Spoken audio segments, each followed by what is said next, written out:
¿Qué tal? ¿Cómo están? Muy buenas noches. Un placer saludarles. Soy Fernando del Rincón en esta semana número 34 de transmitir desde mi estudio en casa, su casa,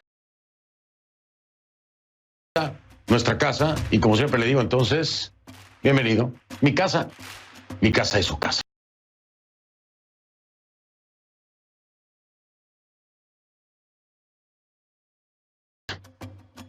Vamos a iniciar, si le parece, de inmediato, porque tenemos mucha información, por supuesto.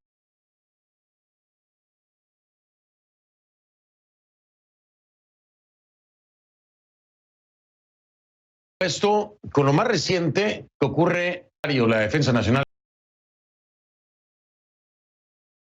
en México, el general Cienfuegos. Iniciamos entonces con los hechos.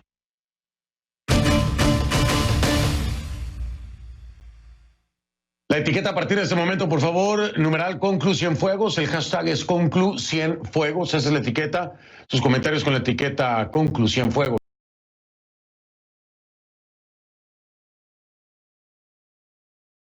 A mi cuenta en Twitter, @soy F del Rincón, @soy F del Rincón. Es el exsecretario de la Defensa Nacional de México, de la Sedena, el general Salvador Cienfuegos. No rendirá cuentas ante la justicia de Estados Unidos. ¿Cómo? Le explico.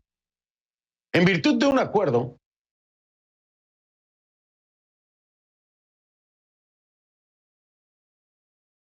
entre el Departamento de Justicia y la Fiscalía General de México, se va a solicitar a la jueza del caso que se desestimen los cargos por narcotráfico y lavado de activos que pesan sobre Cienfuegos y de los que él se ha declarado siempre inocente. El secretario de Defensa será investigado entonces en México. Esa es una promesa que se ha hecho en este acuerdo, que será investigado en México. Hay muchos detalles muy extraños, pero antes de contárselos, mejor voy con Mario González,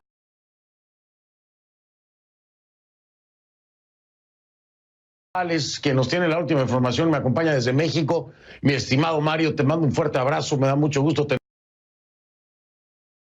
tenerte aquí en el programa, verte bien de salud y pues escucharte con algo, no sé, Mario, si me equivoco, tú me corregirás, pero algo sin precedente, ¿no?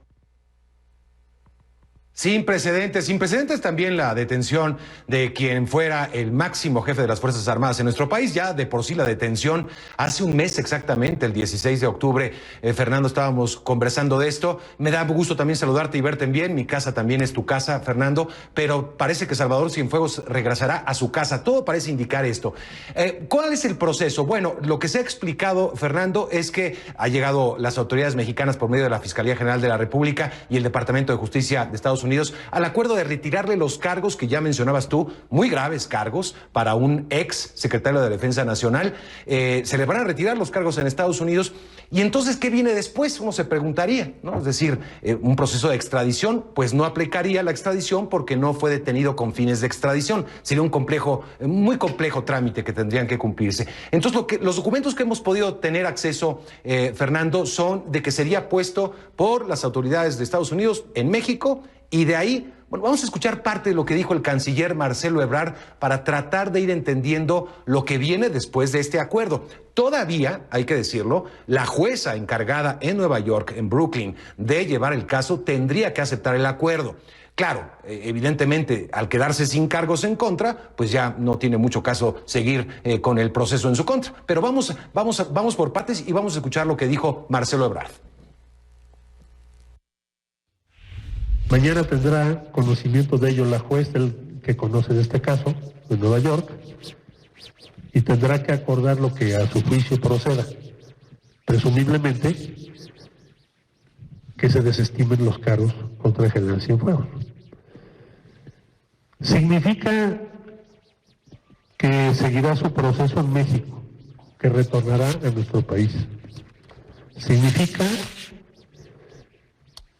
que serán aplicadas las leyes mexicanas, porque los hechos a los que hace alusión la investigación que he comentado de Estados Unidos se cometieron en territorio mexicano presumiblemente. Significa que la investigación, las imputaciones, tendrán que sustanciarse y probarse. A ver, Fernando, para tratar de entenderlo, no hay una orden de detención en México en contra del general Cienfuegos. Hasta el momento de su detención en Estados Unidos no existía ni siquiera una investigación en su contra. Esto lo dijo el presidente Andrés Manuel López Obrador días después de la detención del general Cienfuegos. La carpeta de investigación se articuló prácticamente en el momento de su detención en Estados Unidos. Evidentemente hay intercambio de información, así lo dice el comunicado. Ambas partes, la Fiscalía General de la República y el Departamento de Estado de Justicia de Estados Unidos, han intercambiado ya información, pero son de delitos cometidos en Estados Unidos, no en México. Por lo pronto tendremos al general Cienfuegos, y lo dijo el canciller también, como un ciudadano normal que podría enfrentar una investigación y podría enfrentar un proceso judicial. Fernando.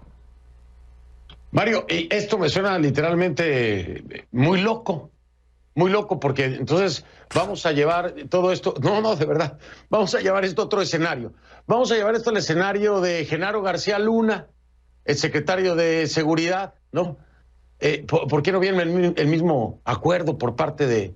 Yo lo he estado diciendo aquí en el programa, Mario, la justicia estadounidense está haciendo el trabajo que el gobierno mexicano no quiere hacer, o que no ha hecho, o que se han hecho los tontos para hacerlo. Te estoy hablando del Chapo, te estoy hablando de García Luna, y de ahí podemos ir aumentando la lista. Estaba ahora Cienfuegos. Pero a mí me llama la atención que se fijen tanto en lo de Cienfuegos y no hagan lo mismo, por ejemplo, con un caso como el de García Luna, que también es de alto perfil. No sé si sea porque uno es del ámbito militar y el otro no. ¿Tú qué crees? Va por ahí, yo creo que va por ahí. Como tú sabes, Fernando, la detención del general Cienfuegos causó mucha molestia en los círculos castrenses mexicanos, que en esta administración pues tienen un papel muy importante en muchos de los proyectos de la actual administración. Hay molestia por se haya denominado como una falta de coordinación, una falta de atención incluso al gobierno mexicano el no haberle informado cómo iba el proceso. El caso de García Luna es distinto, se trata de un civil, digamos, que tuvo, como bien lo mencionas, unos importantísimos cargos, sobre todo en la lucha contra el narcotráfico, y aparentemente ahí incluso el gobierno mexicano habría aportado información a las autoridades de Estados Unidos. Hay mucha molestia en México, eso despertó esta detención del general Cienfuegos, sacudiendo por completo a pues los organismos castrenses de este país.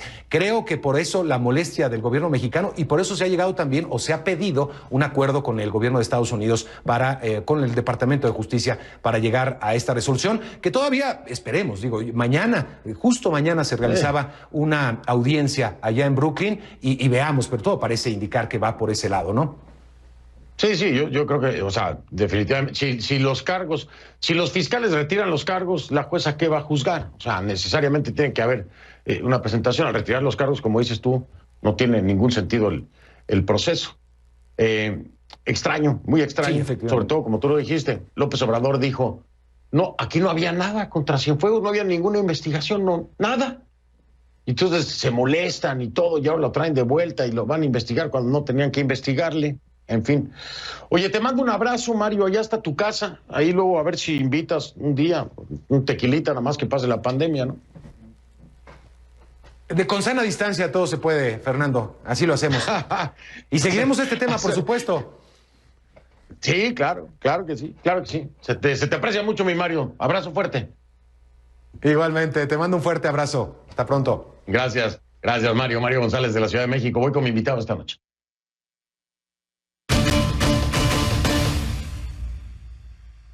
Siempre un gusto recibir en este programa a Mike Vigil, quien por 31 años fue parte de la DEA como agente especial en las divisiones del Caribe y de San Diego, también como jefe de operaciones internacionales.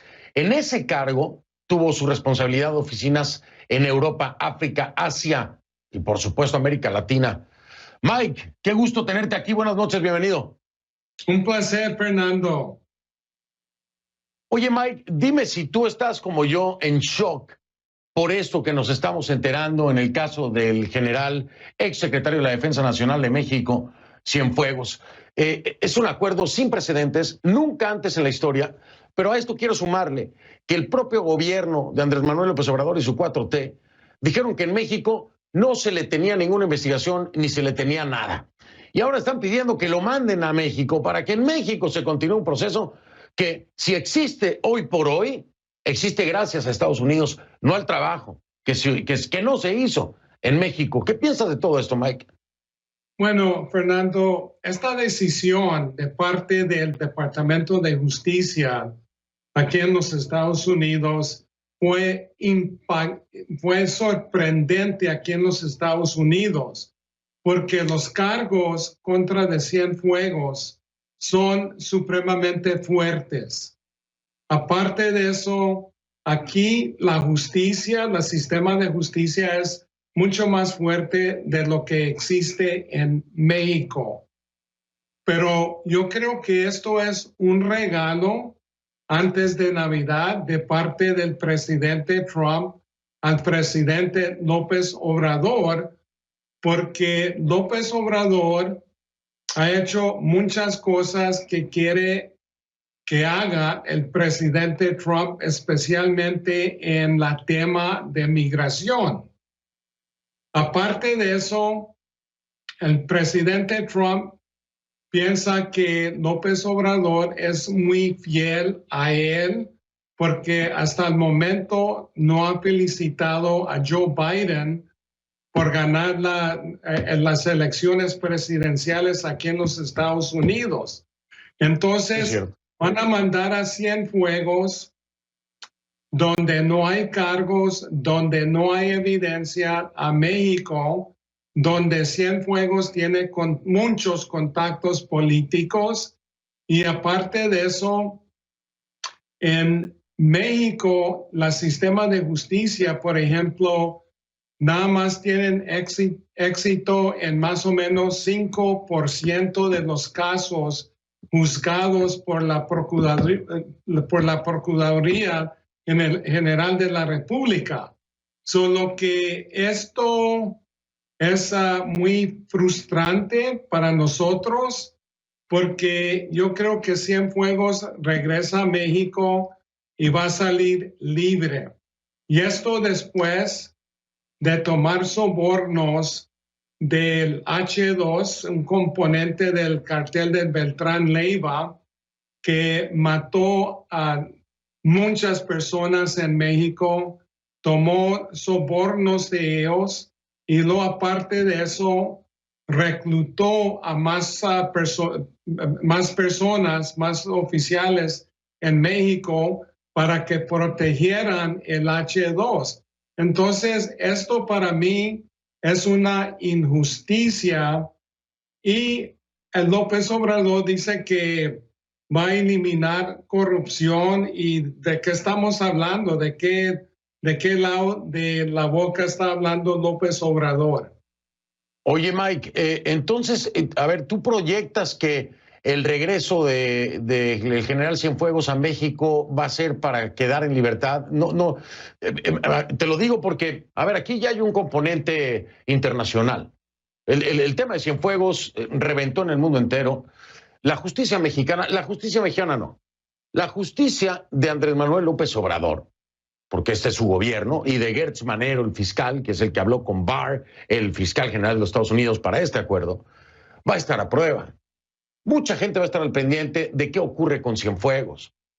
¿Tú crees que, a pesar de esta presión, va a quedar en libertad Cienfuegos en México? Pues yo creo que es muy probable, Fernando, que va a salir libre, aunque a los Estados Unidos les va a pasar evidencia al gobierno mexicano, pero yo creo que hay mucha gente en México que no quiere que Cienfuegos llegue a la cárcel, porque ya sabemos que por muchos años México ha protegido mucho al ejército, y el ejército siempre ha sido una institución prestigiosa en México. Solo que para mí esto nada más es un ploy para que regrese Cienfuegos y salga libre algo rápido. Wow. Pues vamos a monitorear, por supuesto, las palabras de Mike Vigil aquí grabadas. ¿Y por qué lo subrayo? Porque yo le digo algo. de los invitados que tengo, hay pocos que aciertan normalmente en sus proyecciones.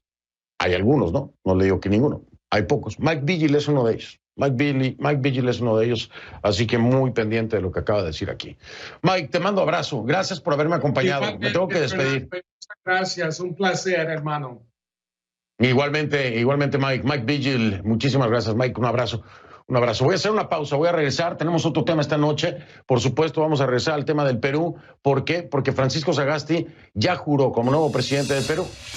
¿Qué pasa ahora? El Tribunal Constitucional mañana se reúne. ¿Para qué? Una audiencia pública.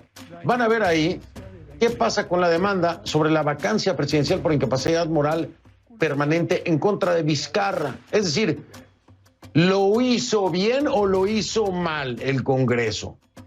¿Qué pasa constitucionalmente? Ya regreso.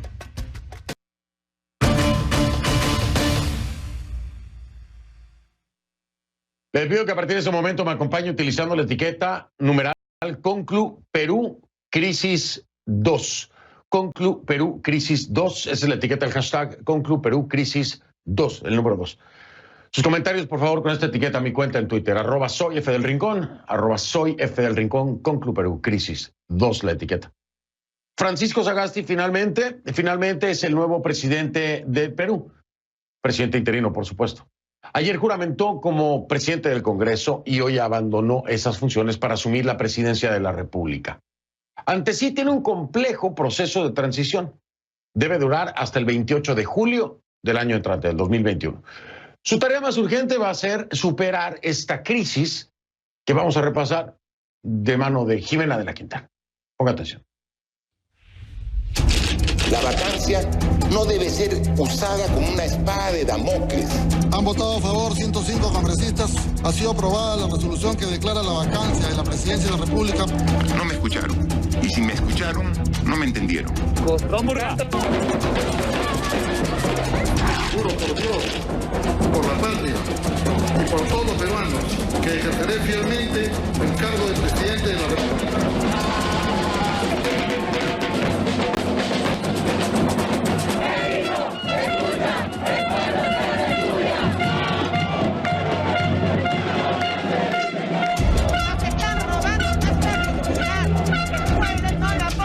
Creo que es importante decir que las protestas no son a favor de Martín Vizcarra.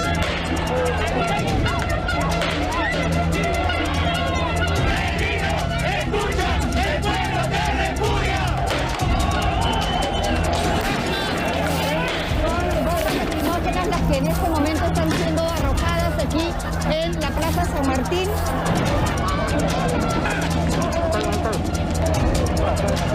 El humo de las bombas lacrimógenas ya nos cuesta un poco respirar.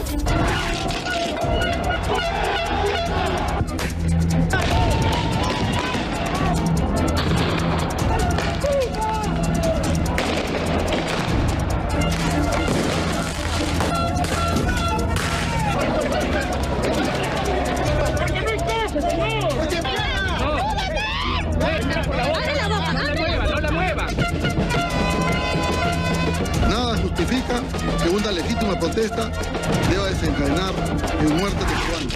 A todo el país que presento mi renuncia irrevocable del cargo de presidente de la República.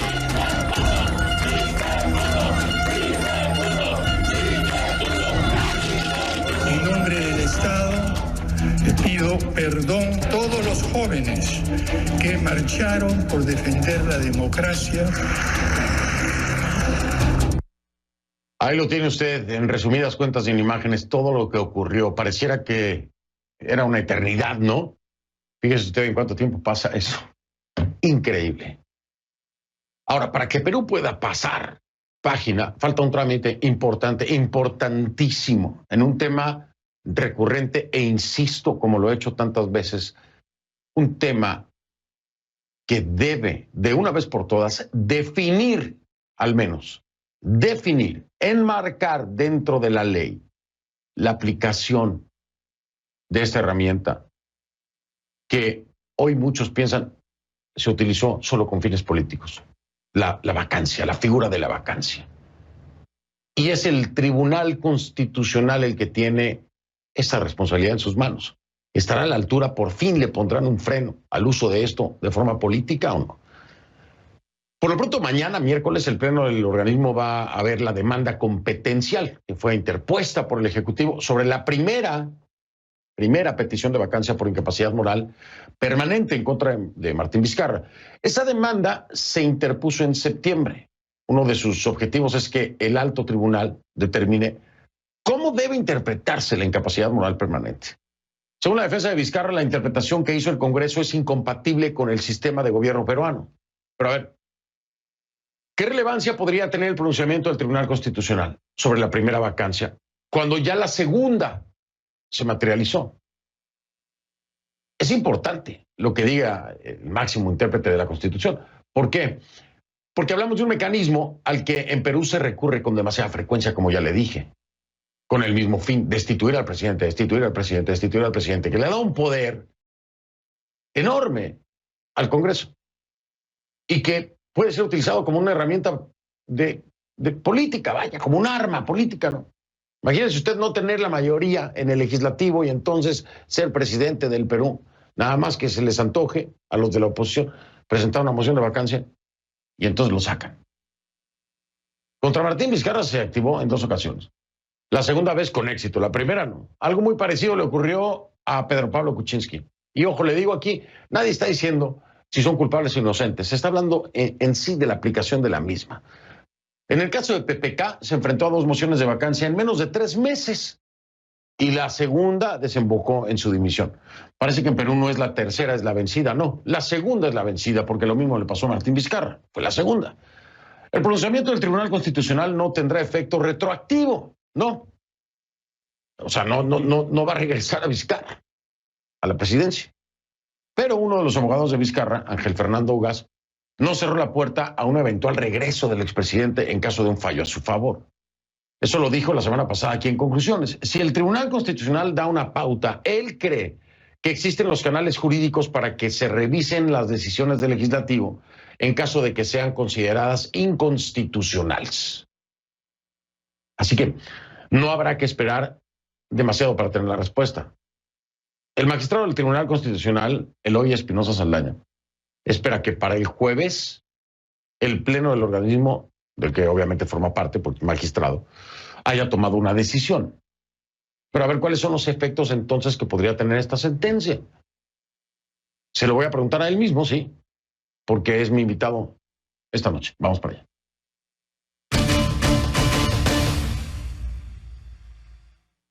Le doy la bienvenida a Eloy Espinosa Saldaña, es magistrado del Tribunal Constitucional del Perú. ¿Cómo está, magistrado? Gracias por estar aquí. Buenas noches. Fernando, un placer estar en tu programa. Qué amable, qué amable. Bueno, adelante, mira, lo escucho. Sí, vamos. En realidad hoy, a pesar de que el título de tu programa es Conclusiones, yo, como no es un caso no resuelto, lo que puedo dar son aproximaciones y escenarios posibles. Para tener claro con la situación en el Perú. En el Perú hemos tenido de los 7 últimos presidentes, 6 acusados o condenados por corrupción y 1 además por violación de derechos humanos. En los últimos 4 años hemos tenido 4 presidentes y el instrumento que se ha utilizado es el que tú muy bien has explicado. Una causal de vacancia suficientemente abierta como para meter lo que se quiera. Grave y permanente incapacidad moral. Y eso lo determina el mismo Congreso y con una cantidad de votos, las 2/3 partes de la única Cámara que tenemos, puede destituir a cualquier presidente de la República y de hecho a alguno lo ha destituido como Vizcarra y a otro de tanto amenazarlo con esto prefirió renunciar antes que lo destituyan. Y frente a una situación como la de Vizcarra, se nombra un presidente provisorio con un rechazo muy fuerte de la ciudadanía y sobre todo los jóvenes, y este presidente no se sostiene ni siquiera por el mismo Congreso. Como el encargado de la presidencia en estos casos es el presidente del Congreso, aquí no recurrieron a la vacancia el presidente, sino que los mismos congresistas censuraron a su presidente del Congreso y nombraron otro, que es el señor Sagasti. Y esto nos lleva a que en 4 años tengamos 4 presidentes. Y no sabemos en qué condiciones, sí, sobre todo para un país de ingresos medios, que ya no debería tener estos problemas, ¿no? Oiga, y le voy a poner, voy a ponerlo en un contexto mucho más, lo voy a decir tal cual es, perdóneme, usted me conoce cómo soy, mucho más ridículo y falto de respeto para los peruanos y las peruanas. 3 presidentes en una semana. Olvídese de los 2 años. 3 presidentes en una semana, magistrado. Y esto es una burla, ¿no? Para la población. Bueno, ¿no? En realidad la población se siente burlada, como pasó en su momento cuando hubo varios presidentes una semana en Argentina o en el caso ecuatoriano anteriormente. Sin duda hay un rechazo de alto sector de la población y sobre todo los jóvenes a toda la clase política, y va a ser un trabajo difícil para el presidente provisorio Sagasti recomponer la credibilidad de la clase política y poder llevar estos 8 meses de transición para poder a su vez asegurar unas elecciones en las cuales postulen los mejores y haya una vez una renovación de esta clase política tan desprestigiada, ¿no? Entonces, ahora, ¿qué nos toca a nosotros como tribunal en ese escenario? Justamente esto. Hay en la Constitución un artículo, el 113, en su inciso segundo, que dice: usted puede vacar al presidente por grave incapacidad moral. ¿Qué es esto? Bueno, esto inicialmente fue pensado en el siglo XIX como moral equivalente a mental. O sea, si el presidente se vuelve loco, entonces lo saco. Pero después, precisamente a partir de los hechos de la salida de Fujimori y otros acontecimientos anteriores, comenzó a utilizarse como una suerte de espacio para cuando considero que el presidente ha hecho un mal desempeño y me basta una cantidad de votos para sacarlo. Entonces, lo que nosotros tenemos que hacer necesariamente con la audiencia de mañana y con la votación de pasado mañana es primero darle un contenido a esta incapacidad. Como hace todo tribunal constitucional o toda alta corte, tiene que definir las cosas de la Constitución. Y es la pregunta con la que... Perdón que lo interrumpa, tengo que ir a la pausa. Es la pregunta con la que me quiero ir a la pausa, magistrado. Es la pregunta con la que me quiero ir a la pausa. Usted me acaba de dar un historial de cuántas veces se ha utilizado, cómo se ha utilizado, quiénes lo han utilizado, etcétera. Pero ¿por qué hasta ahora, magistrado? Esto es algo que lo conocen los peruanos, lo conoce la clase política, lo conocen los legisladores. Vaya, todos están claros de que no está bien enmarcado, no está bien definido, se presta fácilmente para ser utilizado como una arma política en contra del Ejecutivo. ¿Por qué hasta ahora, magistrado? Tenía que pasar lo que está pasando. Y esa es la gran pregunta que le hago. Después de la pausa la contesto después de la pausa. Con todo gusto la contesto. Perfecto, magistrado, muy amable. Regreso un momento, continúo con el magistrado del Tribunal Constitucional del Perú, Eloy Espinosa Saldaña, al regresar. @soy F del Rincón, esa es la cuenta en Twitter, @soy F del Rincón, la cuenta en Twitter. Conclu Perú Crisis 2, el número 2. Esa es la etiqueta, ya vengo. Continúo con mi invitado esta noche, Eloy Espinosa Saldaña, magistrado del Tribunal Constitucional del Perú. Para nuestra audiencia, repito la pregunta, pero yo sé que la tiene muy clara, magistrado. Le decía yo al magistrado Eloy Espinosa: oiga, magistrado, ¿por qué? ¿Por qué hasta ahora es que se va a tratar de limitar, definir, de aclarar cómo es que debe ser usado correctamente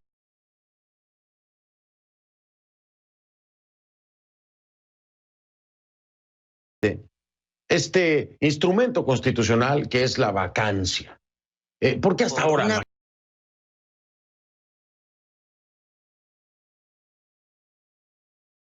Magistrado. Por una cuestión muy directa de cuestión política.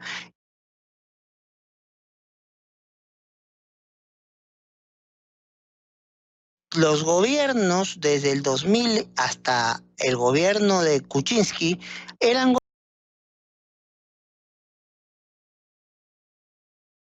gobiernos que tenían mayoría parlamentaria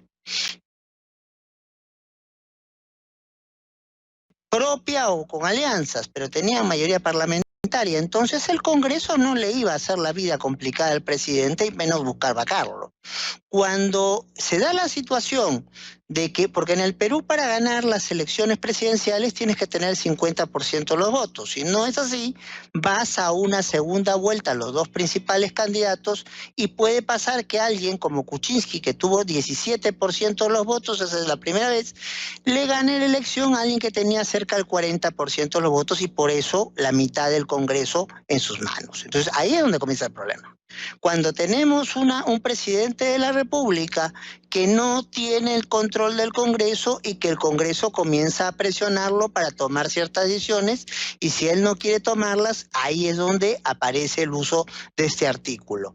Cuando el presidente tiene mayoría parlamentaria, nadie se daba cuenta de esto. Esto pasaba desapercibido, porque obviamente si el presidente era el presidente además del grupo político que tenía el control del Congreso, pues a ninguna mayoría parlamentaria se le iba a ocurrir a vacar a su jefe.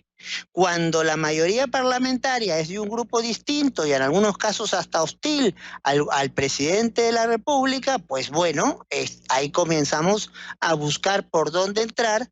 En la Constitución peruana tiene previsto que los presidentes solamente pueden ser investigados por una serie de delitos, unos 4 delitos, pero claro, cuando hay una puerta que dice incapacidad moral, entonces yo puedo entenderlo como que esto no va con la dignidad del cargo y por allí termino, como diríamos en América Latina, cargándonos al presidente. Esto no se nota si yo tengo mayoría parlamentaria, se ha notado a partir de 2016, cuando el presidente no la tiene. Entonces, esa es la explicación. Oiga, magistrado, y ese es el punto, yo lo he venido mencionando de toda la vida, ¿no? Desde que hablamos de esto.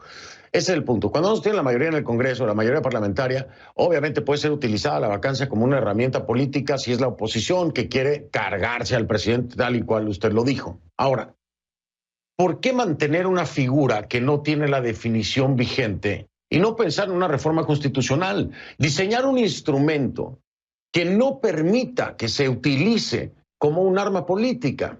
¿Por qué no llegar hasta allá de una vez? ¿Por qué no solamente una interpretación y no proponer tal vez una reforma constitucional a la figura de la vacancia?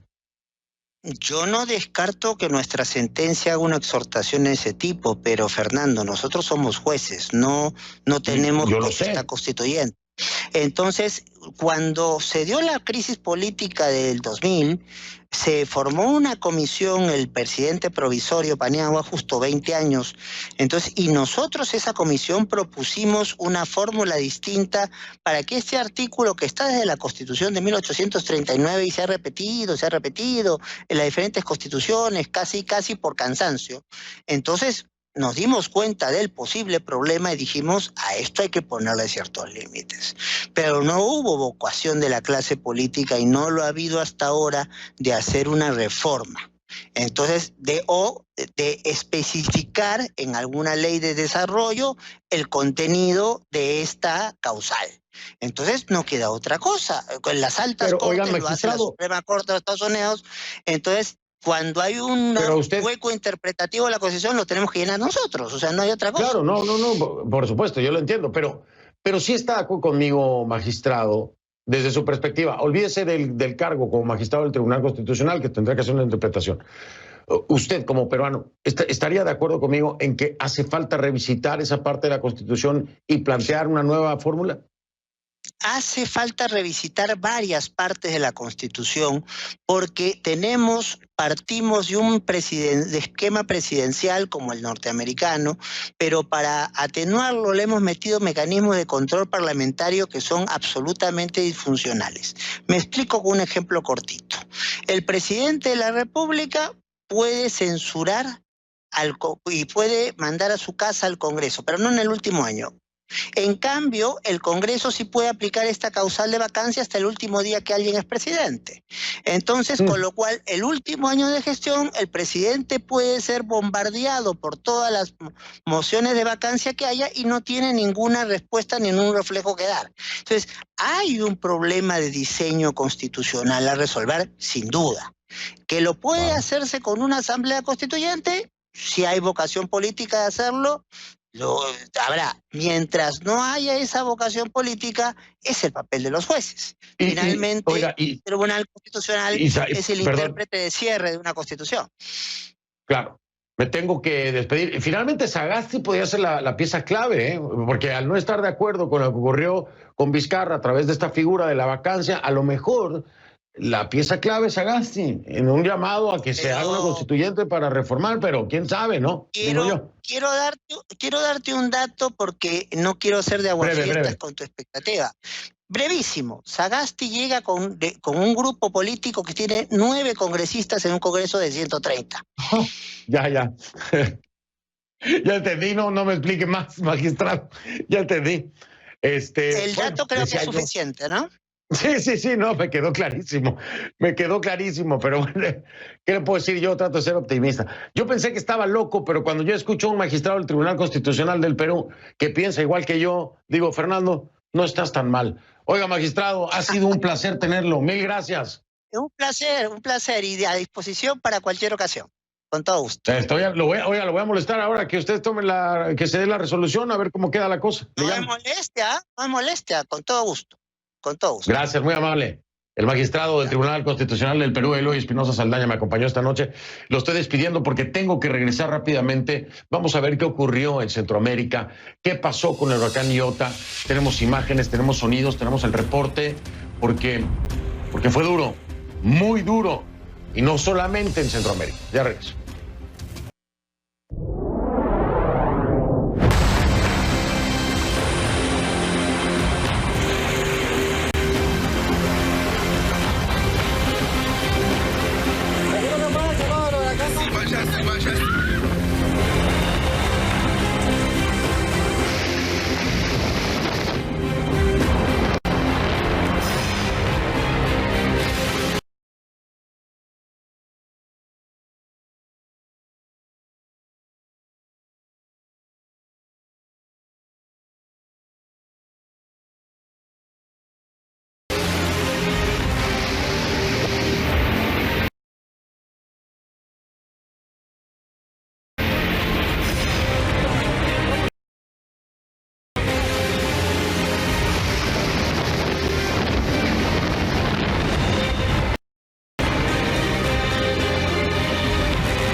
Son las imágenes del huracán Iota que tocó tierra la noche de ayer, de lunes, en Nicaragua como ciclón de categoría 4, con vientos sostenidos de más de 250 kilómetros por hora. Según las autoridades, hay seis muertes registradas. El huracán entró por Haulover, una comunidad aledaña a Puerto Cabezas, en el norte de Nicaragua. Esta zona es parte de la costa caribeña nicaragüense, habitada en su mayoría por indígenas de origen misquito, quienes fueron evacuados como medida de precaución antes de la llegada del ciclón. En estos momentos está entrando con furia, grandísimo, presenciando un fenómeno natural que nunca otra huracán. La comunidad dedicada a la pesca y al turismo fue impactada, con furia, como lo decía este señor. En esta zona pobre y vulnerable, Iota destrozó techos y viviendas, inundó las calles y causó el colapso del sistema eléctrico. El área se encuentra totalmente incomunicada en este momento. Las autoridades aún no han presentado un balance completo de los daños, pero esta noche la vicepresidenta Rosario Murillo informó que 6 personas perdieron la vida, 4 adultos y 2 menores. También dijo que contabilizaban 62.914 damnificados que se encuentran en 683 albergues en varias partes del país. En materia de infraestructura, se teme lo peor. Puerto Cabezas ya había sido impactado a principios de mes por ETA, también categoría 4. Iota bien pudo haber destruido lo poco que ETA dejó. Pero le repito, se trata solo de predicciones. El balance oficial no ha sido presentado.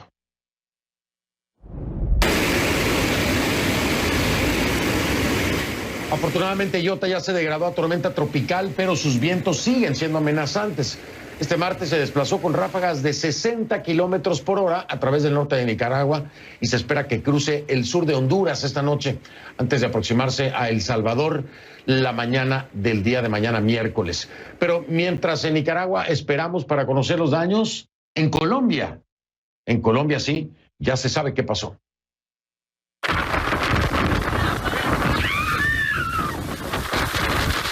En Colombia, la isla de Providencia, que forma parte del archipiélago de San Andrés, Providencia y Santa Catalina, quedó completamente destruida. Iota impactó la zona como un huracán de categoría 5. Sería la primera vez que un huracán de esta magnitud toca tierra en Providencia, de apenas unos 17 kilómetros cuadrados. Impresionante, estábamos en un hotel pues que afortunadamente tenía como un búnker que ellos habían diseñado para esto. Entonces una vez anunciaron y el IDEAM iba teniendo pues como reportes habituales pues de cómo iba el estado del huracán, nos metimos en ese búnker y la verdad ahí no nos pasó. Después salimos, pudimos socorrer a otras personas y estuvimos ahí encerrados desde hace 2 noches. Hoy está destruido Providencia, no hay una sola casa que esté bien, todas las casas están destruidas. En fotografías divulgadas tras el paso de Iota se observan casas con techos arrancados, árboles desprendidos de raíz, postes de luz en el suelo, escombros, inundaciones y hasta barcos arrastrados por los vientos hasta las zonas pobladas. El presidente Iván Duque ya visitó la zona, se espera un informe completo en las próximas horas. El mandatario también se comprometió a brindar apoyo a los damnificados y entregó las primeras ayudas. Con toda esta información de Iota y nuestra solidaridad y empatía para los afectados. Regreso. F del Rincón, esta es la cuenta en Instagram, F del Rincón en Instagram, ahí me encuentran y ahí nos vemos. Gracias. Soy Fernando del Rincón, gracias por haberme acompañado, como siempre le digo, si no lo vio en conclusiones no lo vio, y si usted me lo permite, desde casa hasta su casa, lo veo mañana. Gracias.